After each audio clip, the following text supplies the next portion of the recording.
तो देखिए बच्चों, जो आज का टॉपिक है हमारा वो माइकलसन इंटरफेरोमीटर का ये थर्ड एप्लीकेशन है। इसमें हम लोग ये फाइंड आउट करेंगे, रिफ्रैक्टिव इंडेक्स फाइंड आउट करेंगे, determination of refractive index of transparent film और glass by using Michelson interferometer. Okay, इससे पहले हम दो एप्लीकेशन पढ़ चुके हैं। वेवलेंथ फाइंड आउट कर चुका हूँ, वेवलेंथ डिफरेंस फाइंड आउट कर चुका हूँ। ओके, तो आइए इस थर्ड टॉपिक के बारे में हम लोग पढ़ते हैं डिटेल से। तो देखिए, आपने देखा था कि यहाँ पर एक मिरर था, ठीक है ना। मिरर M1 था जो कि क्या था, ये मूवेबल था। और ये मिरर M2 क्या था, फिक्स था। यहाँ पे दो प्लेटें लगी थी G1 G2, ठीक है ना। यहाँ लेंस था और यहाँ कोई सोर्स था। यहाँ से लाइट आई थी। ओके, ठीक। अब याद रहे, अब हम क्या करेंगे, यहाँ पर मोनोक्रोमेटिक वेवलेंथ वो लाइट नहीं लेंगे, हम व्हाइट लाइट लेंगे जिसमें सभी कलर्स हों, ठीक है ना। क्योंकि मोनोक्रोमेटिक लाइट के जो फ्रिंजेज है उसके फ्रिंजेज को डिस्टिंग्विश करना इतना आसान नहीं होता है, इसलिए हम लोग व्हाइट लाइट का यूज करते हैं। क्या करते हैं, व्हाइट लाइट। जब यहां से व्हाइट लाइट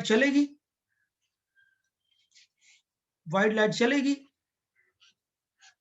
तो यहां पर पड़ेगी और क्या है कि यहां आएगी और ये सीधे मिरर M2 पर पड़ेगी, रिफ्लेक्ट बैक होगी। ओके, और एक रे इधर चली जाएगी, M1 की ओर जाएगी, ठीक। ये भी जाएगी और रिफ्लेक्ट बैक होकर पॉइंट O पर इंटरफेरेंस करेगा। और क्या करेगा, यहाँ पर इंटरफेरेंस होगा। इंटरफेरेंस के दौरान हमको क्या मिलेगा, इंटरफेरेंस फ्रिंजेस मिलेंगे। लेकिन आपको एक चीज पता होना चाहिए, हम M1 M2 को इस प्रकार से सेट करेंगे कि जो फ्रिंजेज हो हमारी कैसे बनने चाहिए बच्चों, स्ट्रेट बननी चाहिए। यहाँ एक नोट पॉइंट है, हम M1 M2 को इस प्रकार सेट करेंगे कि जो फ्रिंजेज है हमारी कैसी बने, स्ट्रेट बने। समझ गया ना, स्ट्रेट फ्रिंज बने। स्ट्रेट कब बनेगा, वो कंडीशन जानते हैं कि जब M1 M2 एक दूसरे को क्रॉस करें, ठीक है ना, एक दूसरे को क्रॉस करें। ऐसा मैंने बताया था, M1 और क्या M2 ये टोटली क्रॉस करें, ठीक है ना। जब टोटली क्रॉस करेंगे तो क्या बनेगा, स्ट्रेट फ्रिंज बनेगा। तो ऐसा सेट करिए कि स्ट्रेट फ्रिंज बने, ठीक। यहां तक की बात समझ में आई ना। अब क्या करिए, जब फ्रिंज ये जो बना, यहाँ पे क्रॉस वायर को आप क्या कर लीजिए, उस पर क्या करते हैं कि सेट कर दीजिए। यहाँ पे क्रॉस वायर यहाँ पर सेट कर लीजिए। क्रॉस वायर मतलब सेंटर को चिन्ह लगा लीजिए, आप सेंटर को पॉइंट कर लीजिए। अब क्या होगा, जब फ्रिंज बना तो ये हमारा सेंटर हो गया, ठीक है ना, सेंटर वाला फ्रिंज हो गया। अब सेंटर वाला फ्रिंज क्या, कुछ भी हो सकता है वो। मैंने आपसे बताया था, अगर कि क्या कहते हैं कि पाथ डिफरेंस एल लैम्डा के फॉर्म में आता है, तो क्या कहते हैं, सेंटर पहले ब्राइट होगा और 2n-1 लैम्डा बाई 2 आता है तो डार्क होगा। उसी के अकॉर्डिंग क्या करता है, ब्राइट डार्क ये बदलता जाएगा। ये पिछले लेक्चर में मैं बता चुका हूं,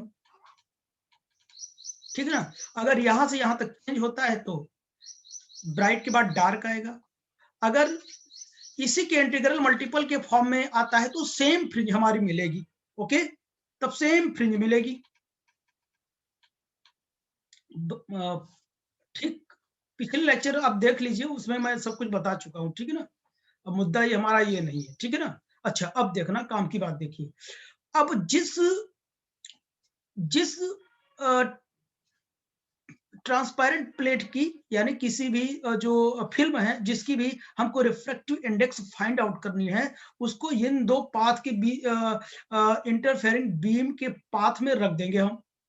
मान लो मैंने यहां रख दिया, यहां मैं एक ग्लास प्लेट रखा जिसका रिफ्रैक्टिव इंडेक्स कितना है, म्यू है, इसकी थिकनेस कितनी है, टी है।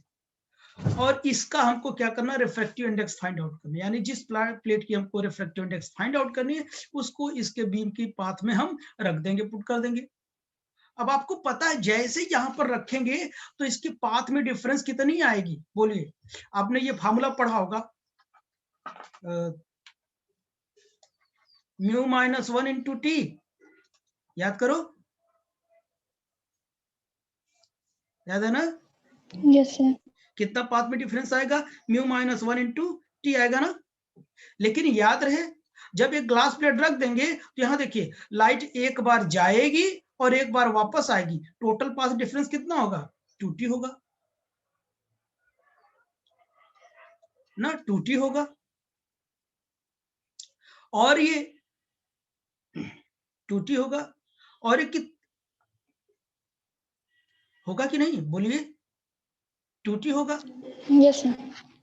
तो अब देखिए, अब क्या होगा जब 2t होगा, तो जो हमारा, जो अब जानते हैं, इस पाथ डिफरेंस की वजह से नंबर ऑफ फ्रिंजेस क्या हो जाती है? शिफ्ट हो जाती है नहीं? मान लेते हैं ये फ्रिंज शिफ्ट होकर यहाँ चली आई, इतनी डिस्टेंस पर चली आई, ठीक है ना। अब हम क्या करेंगे पता है? अब हम क्या करते हैं, अब ये मान लेते सेंटर का ब्राइट है, फिर से वही लाने के लिए तो n लैम्डा रहेगा, ठीक है ना। अब हम क्या करेंगे, अब हमको वही फिर से लाने के लिए हम क्या करते हैं, मिरर को इतना चलाएंगे, इतना मूव कराएंगे कि ये जो फ्रिज है फिर से वहीं आ जाए। मान लेते हैं मिरर कितना मूव किया? d डिस्टेंस किया। जब मिरर d डिस्टेंस क्या करेगा? मूव करेगा, तो लाइट इससे भी तो पास करेगी ना। मान लो मिरर अब यहां आ गया, तो लाइट ये इतनी डिस्टेंस जाएगी, इतनी डिस्टेंस आएगी, इसका भी तो पाथ डिफरेंस कितना हो गया? बोलिए, 2d हुआ कि नहीं? बोलो, 2d हुआ ना। जब 2d हो जाएगा तो हम इसको क्या कर दें, तो ये इसी पाथ डिफरेंस के इक्वल होगा, और इसी को हम n लैम्डा लिख सकते हैं, ठीक है ना। तो ये हमारे पास फार्मूला बन गया।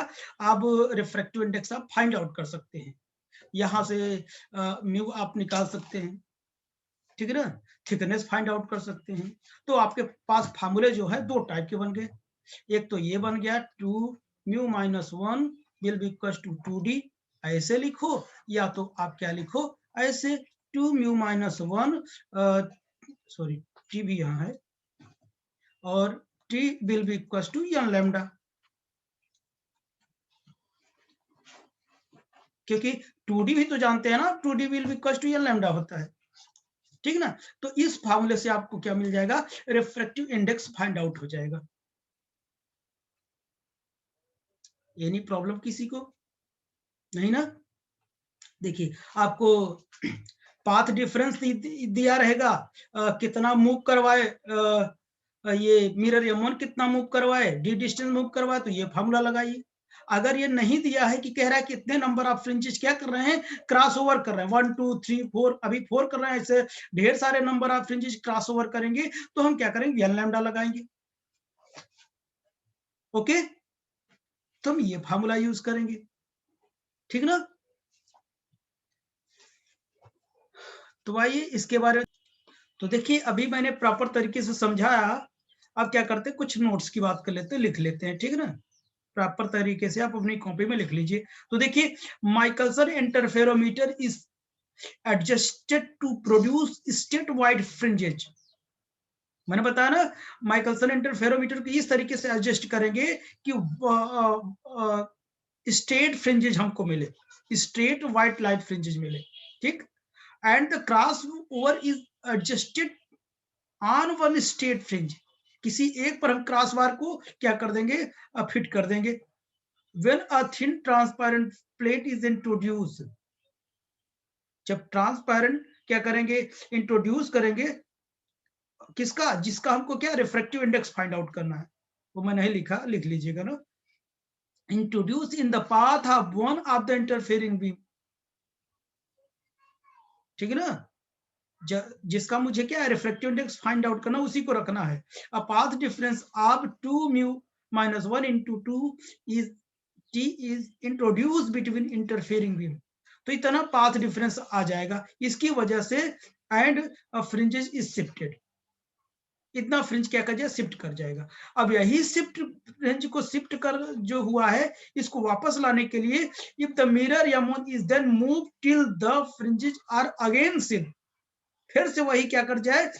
फ्रिंज सीन हो जाए, दिख जाए, if the displacement of m1 is d, अगर इसको मैं d1 डिस्टेंस चलाया तो आगे देखना, तब क्या हो जाएगा, तो आपको पता है 2 mu minus 1 t will be equal to total path difference कितना है, टोटल पाथ डिफरेंस अभी मैंने लिखा कितना है 2d है, और यही किसके बराबर, n लैम्डा के बराबर आएगा ना। तो मैंने बताया ये दो तरीके से लिख सकते हैं फार्मूले आप, कितने 2 mu minus 1 t will be equal to 2d, ठीक है, वही यहां से रिफ्रैक्टिव इंडेक्स कैलकुलेट कर सकते हैं, और 2 mu minus 1 into T will be equal to कितना, एल लैम्डा, बात एक ही है, ठीक है ना। तो अच्छा अब बताइए, तो मैंने तो ये बनाया था,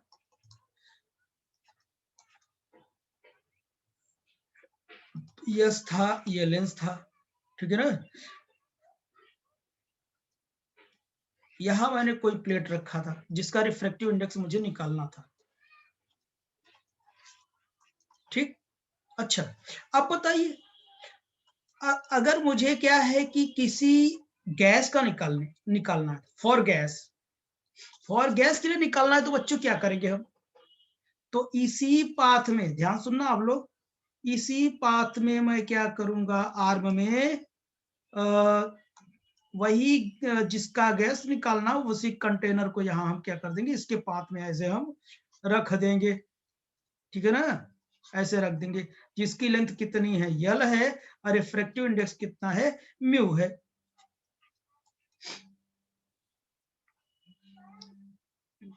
ठीक ना, बात समझ पा रहे हैं ना मैं क्या कर रहा हूं, और यहाँ आपको फ्रिंजेस मिलेगी, स्ट्रेट फ्रिंजेस मिलेगी। तब अब क्या कर, कुछ करना नहीं है बस, अब पाथ डिफरेंस कितना आएगा, वही आएगा, तो क्या हो जाएगा 2 म्यू माइनस 1, जहां टी है वही क्या कर देंगे, हम यल कर देंगे, यल हो जाएगा 2d, ठीक, और क्या हो जाएगा 2 हो जाएगा mu minus 1 will be equal to कितना, N lambda, sorry, L will be equal to कितना हो जाएगा, एन लैम्डा, चाहे गैस का निकालना हो चाहे प्लेट का निकालना हो, हम क्या करते हैं, इस तरीके से फाइंड आउट कर सकते हैं। आई थिंक आप लोगों को समझ में आया होगा, ठीक है ना। तो आइए फिर से जुड़िए, तो मैं इस पर कुछ न्यूमेरिकल्स कराता हूं, ओके।